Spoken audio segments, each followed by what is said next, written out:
What is going on, everyone? Welcome to week number 7 already. I was thinking the other day, I have a couple things I want to do with this group, and then I realized, wow, we are in week number 7 already. There's this week and next week, and then our 8-week program is already done. Now, of course, if you're watching this a couple weeks behind, it's okay. You can still reach out to me. Go to mindfulmike.ca. I'll be happy to answer your questions. DM me at mindfulmassey, M-A-S-S-E. I'll be happy to answer all your questions that come in.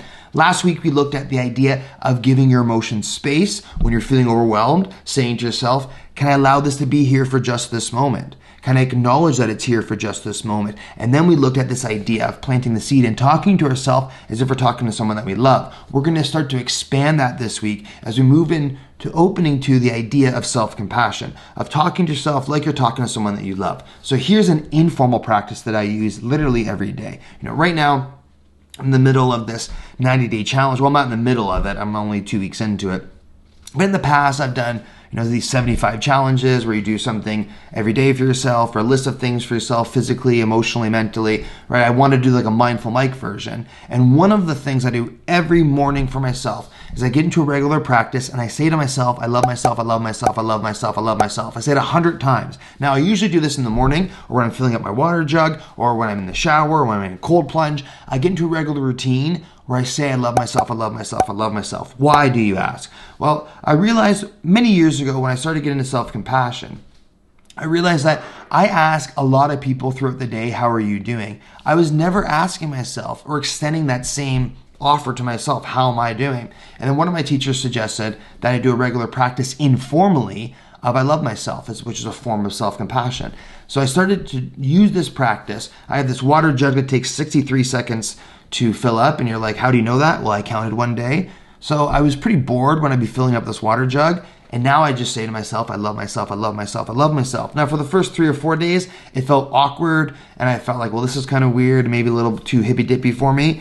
But the shocking thing happened. I was in the shower, maybe on day 3 or 4, after starting this practice, and as my mind goes to like all the things I have to do as I'm showering, my mind started to say, I love myself, I love myself, I love myself, as if it was like the backup tape that was playing like old school, and I loved it. So that's something that I do every day for myself. That's what I recommend for you. Again, fake it till you make it. Wake up, look at something you're doing already through the day. So maybe when you're brushing your teeth, I love myself, I love myself. When you're maybe making your morning coffee, your tea, or maybe you have a walk that you go on, try to get in that routine of saying, I love myself, I love myself, I love myself. And you might be shocked like me at how much resistance you have towards doing that. But most importantly, you might realize how awkward it might feel to actually hold yourself as if you're holding someone that you love. So I would recommend that you try that informally 100 times a day. I love myself, I love myself, I love myself, I love myself. So start there. That'd be a sweet one. And then what I want you to look at this week is our first formal practice of compassion, is the idea of opening your heart center and holding yourself as if you're holding someone that you love.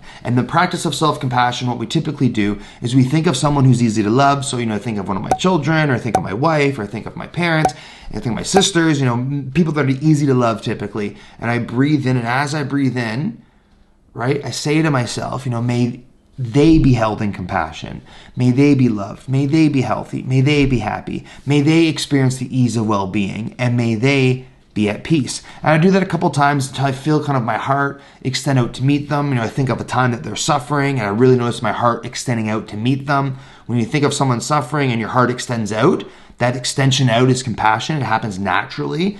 So I like to kind of sit in that for a little bit. And what I do, like what I call it, like a Care Bear practice, and I kind of just like send energy out to those that I love. And then I flip the script and I think about maybe a time that I'm suffering or when I'm experiencing stress, and I hold myself in the same way that I held my loved ones. Or I imagine if my children or my partner, if she was in the exact same situation, how would my heart extend out to meet hers? And I try to do that to myself. And I say I try because it was challenging at the very start, to be fully honest. And that's why I usually think of my children if I'm having a really hard time holding myself with love, or I'll think of a younger version of myself. Now I can do it much more easily because I've been doing it for years and years and years. But the first 3 or 4 months of doing self-compassion, I found a lot of resistance too.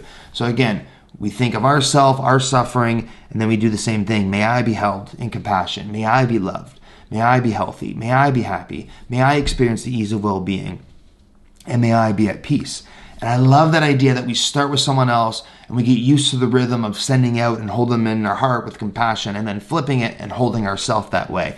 So that is the practice this week. I want to share a quick little story because often people say, well, Mike, how would you use this? So I was doing a talk a couple weeks ago, and I was talking to about 300 people. And I was there, it wasn't that long, it was about a 90-minute workshop. And when I was there, the people chose to come to the workshop, right? The agency gave them the offering, and they chose to come. It wasn't like they had to come and talk to me. And that energy is way different. When I'm talking to like 600 or 700 people, or even 40 people that don't want to be there, it's a way different energy. But when people sign up for a Mindful Mike workshop, and they sign up to, be with me through, the morning or afternoon or how long it is, I assume they want to be there, want to learn about mindfulness. But I was doing this workshop, and about 15 minutes into my workshop, I noticed that this woman was in the front row and just kind of like sitting with her arms crossed and not looking happy. So then my mind kept kind of going back to her, and I thought, well, maybe, she just had a rough day. Maybe this has nothing to do with you. Not everything has to do with you. So then as I keep talking, I noticed that as she's like sitting, she starts going like, oh, and like rolling her eyes and making like sounds, right? So then I keep focusing on her. My mind keeps kind of focusing on her. I feel like I'm zooming in and like, okay, now I'm really focused on her. And then like worry come up and anxiety and like, why didn't she like me? Or maybe I said something inappropriate and it like offended her. And I start doing this as I'm talking to like, a room full of people. And I kept using my notes, like, okay, that's a thought, it's not a fact. I was doing all the things that we've already done actually in the past. Noticing my emotions, breathing in, noticing this emotion, breathe out, acknowledging it. And in real time, I was able to kind of press pause on it. But, what I noticed throughout the talk is that I just kept noticing her, and it felt like she kept taking up more space in my mind.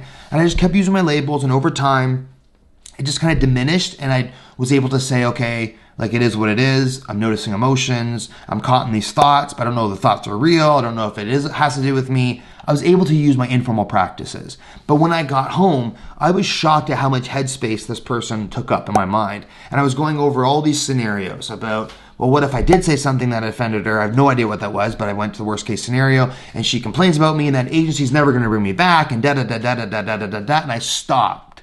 And I said, okay, how would I treat with this? If this was a client, how would I talk to them? This is my wife, and she had this exact same situation. What do I say to her?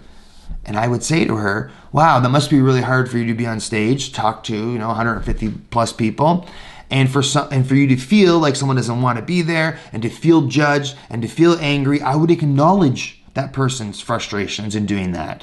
I wouldn't go all to the possible scenarios that might happen, to the probably infinite amount of possibilities that may or could happen. I would acknowledge what that person was feeling on stage, and I would acknowledge the frustration or the anger or the worry, the anxiety that they were experiencing. And once I did that, things just started to settle, right? It's like when I work with the calm jar with the children, where you shake up the jar and then you do your breathing, and then the jar starts to calm down, and as it starts to calm down, you can then see clearly and respond and not react.